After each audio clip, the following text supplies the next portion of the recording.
Des hommes travaillent dans les champs sous la chaleur étouffante de la Louisiane, surveillés par des gardes armés et des chiens. Il s'agit de la plus grande prison de haute sécurité des États-Unis et l'une des plus dangereuses. La prison était à l'origine une véritable plantation, où des Noirs réduits en esclavage récoltaient les mêmes produits que les prisonniers dans des conditions similaires aujourd'hui. Aujourd'hui, la population carcérale est composée à 74% de Noirs. Les travaux des champs sont le travail par défaut de la plupart des prisonniers d'Angola et il est difficile de passer à d'autres emplois.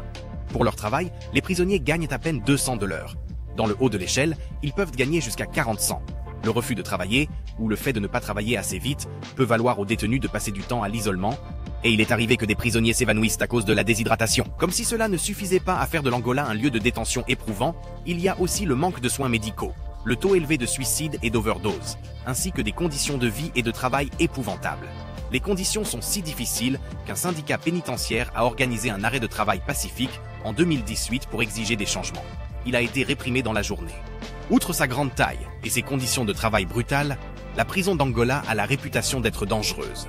L'établissement héberge des criminels violents dans un environnement réputé pour sa brutalité entre détenus.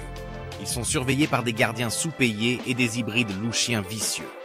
Selon le Daily Beast, l'Angola a été qualifiée de prison la plus sanglante d'Amérique. Et dans de nombreux cas, ce sont les gardiens qui sont responsables de la violence. Un tribunal fédéral a condamné 3 anciens agents pénitentiaires d'Angola à une peine de prison et un 4e à une mise à l'épreuve pour avoir battu un détenu enchaîné et avoir ensuite tenté de dissimuler l'incident. Le détenu a eu l'épaule disloquée, des côtes cassées et un poumon affaissé. Pour de nombreux détenus d'Angola, ces conditions sont tout ce qu'ils connaîtront pour le reste de leur vie. Sur les plus de 6000 détenus de cette prison tentaculaire, 65% purgeant des peines d'emprisonnement à vie. Ironiquement, la ligne B, une petite ville où vivent quelqu'un 600 employés de la prison, se trouve au beau milieu de l'enceinte de l'Angola, et la prison est réputée pour être accessible aux étrangers. Des films l'ont utilisé comme lieu de tournage et le musée d'Angola est une attraction touristique très appréciée. La Louisiane a notamment le taux d'incarcération par habitant le plus élevé et un rapport du Bureau américain des statistiques de la justice a révélé que, de 2001 à 2000, c'est dans les prisons de l'État de Louisiane que l'on a enregistré le plus grand nombre de décès pour 100 000 détenus aux États-Unis. Une partie de ces décès peut être attribuée aux soins médicaux médiocres de la prison d'État d'Angola.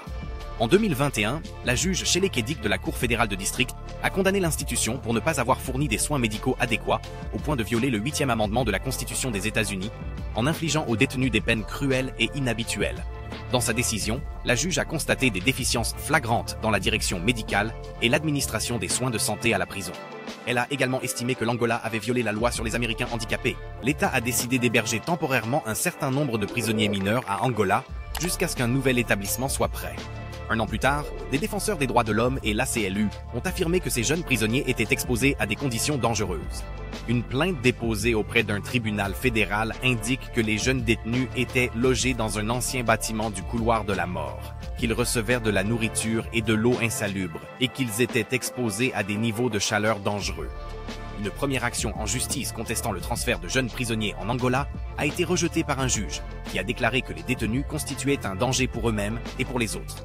La contestation du 23 juillet a abouti à un ordre de transfert des jeunes détenus d'Angola avant le 15 septembre. L'État de Louisiane s'y est conformé, mais il a également fait appel de cette décision.